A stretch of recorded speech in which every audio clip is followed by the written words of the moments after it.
SSC SLST সংক্রান্ত আজকে আমি বেশ কিছু গুরুত্বপূর্ণ আপডেট নিয়ে এই ভিডিওতে হাজির হয়েছি। তো তার মধ্যে বলি যে এসএসসি স্কুল সার্ভিস কমিশন এক কর্তা পরিষ্কার জানান যে একাদশ দ্বাদশের ফাইনাল মেরিট লিস্ট কবে প্রকাশিত হচ্ছে এবং সেক্ষেত্রে কাউন্সেলিং কবে নাগাদ শুরু হচ্ছে, একটা সম্ভাব্য ডেট উল্লেখ করা হয়েছে।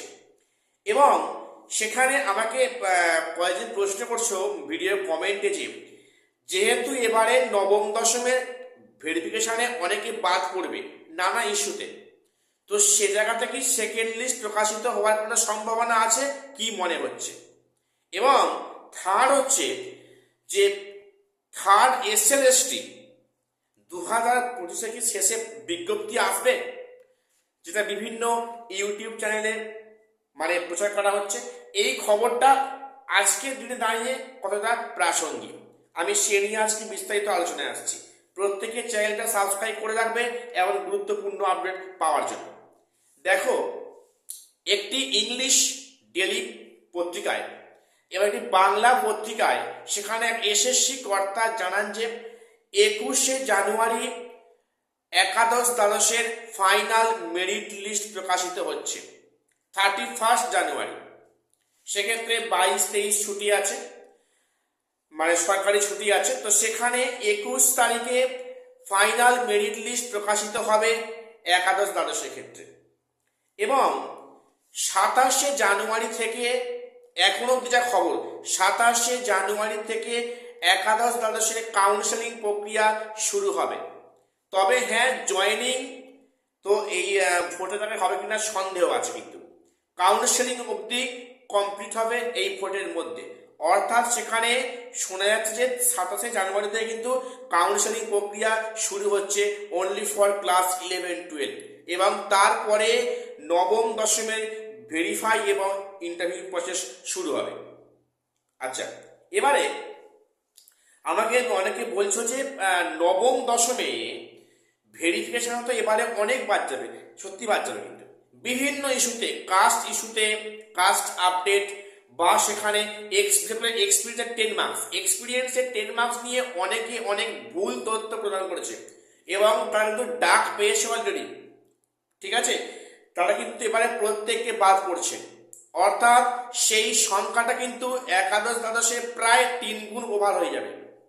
তো এত যে ক্যান্ডিডেট সেখানে বাদ পড়বে, তো অনেকে বলছো যে এর পরিবর্তে কি সেকেন্ড লিস্ট প্রকাশিত হবে। দেখো তোমাদের বলি, গত 6 জানুয়ারি কমিশন হাইকোর্টের কাছে যে তথ্য দিয়েছে, অর্থাৎ কমিশন যেভাবে চাইছে নিয়োগ করতে, তাদের যে রুলস, সেখানে কিন্তু পরিষ্কার যে খুবই কম সম্ভাবনা সেকেন্ড লিস্ট প্রকাশিত হওয়ার।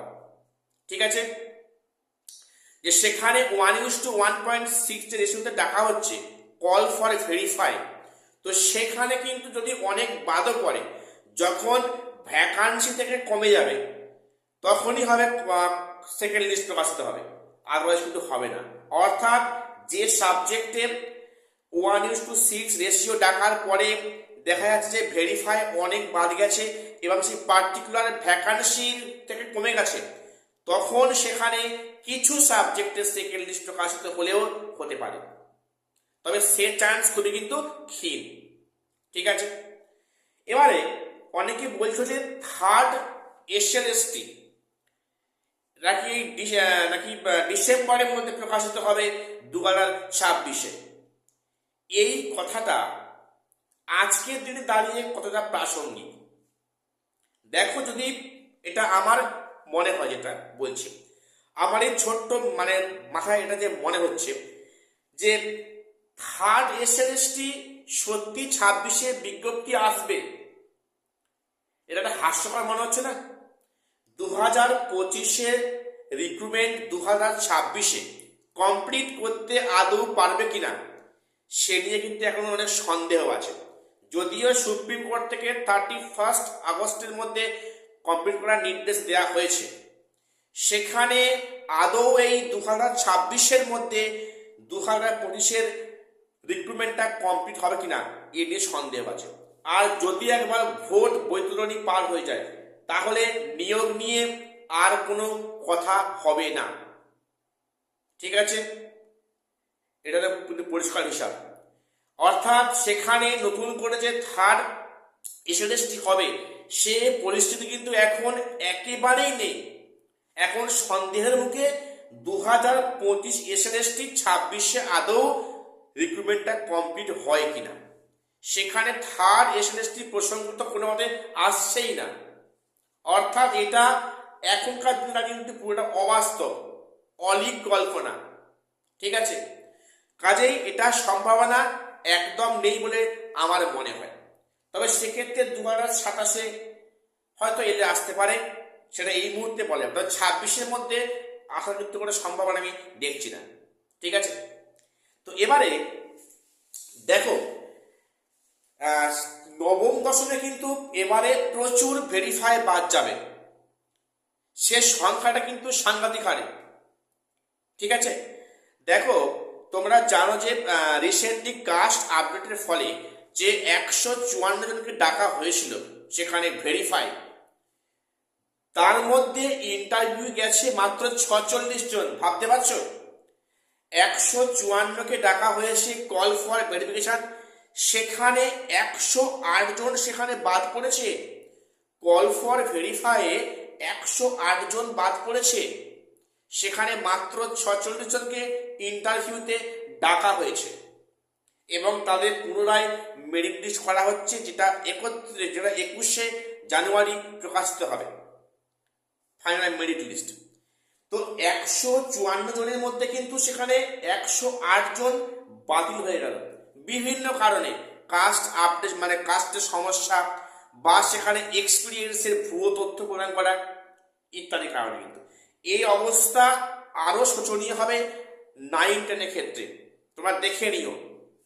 এবং অনেক সাবজেক্টে কিন্তু সেখানে ভ্যাকান্সি থেকে কমে যাবে, অর্থাৎ সেখানে কিন্তু সেকেন্ড লিস্ট সাবজেক্ট কিছু সাবজেক্টে আসলে কিন্তু আসতে পারে, তো সব বিষয় কিন্তু হয়তো হবে না। ঠিক আছে, কাজেই এখানে একটা হিউজ পরিমাণে কিন্তু বাদ পড়ে যাচ্ছে call for verify only for class 9-10। এবারে আরেকটা বিষয় বলি, তো 9-10-এর কি রিক্রুটমেন্ট প্রসেসটা কি ভোটের আগে হবে? দেখো ভোটের আগে বড় জোর ইন্টারভিউটা হতে পারে। ঠিক আছে, ভেরিফিকেশন এবং ইন্টারভিউ হয়তো কোনোভাবে ভোটের মধ্যে হতে পারে, তাও সন্দেহ আছে আরো ইন্টারভিউ হবে কিনা। এবং তারপরে কিন্তু যে কাউন্সেলিং প্রক্রিয়া, জয়নিং প্রক্রিয়া মনে হয় না ক্লাস 9-10-এ ভোটের আগে হয় বলে, পরিষ্কার করে দিলাম। যেহেতু 31শে অগাস্ট পর্যন্ত লম্বা মানে মাঠ পেয়ে গেছে, এবার শুধুমাত্র টেস্ট ম্যাচ ঠেকিয়ে রান নেবে এবং খেলবে, এটা পরিষ্কার বোঝা যাচ্ছে। অর্থাৎ নবম দশমে কিন্তু রিক্রুটমেন্ট প্রক্রিয়াটা ভোটের মধ্যে কোনোভাবেই হচ্ছে না। আমার আজকে এটুকুই আপডেট দেওয়ার ছিল। প্রত্যেকের চ্যানেলটা সাবস্ক্রাইব করে রাখবে এমন গুরুত্বপূর্ণ আপডেট সবার আগে পাওয়ার জন্য।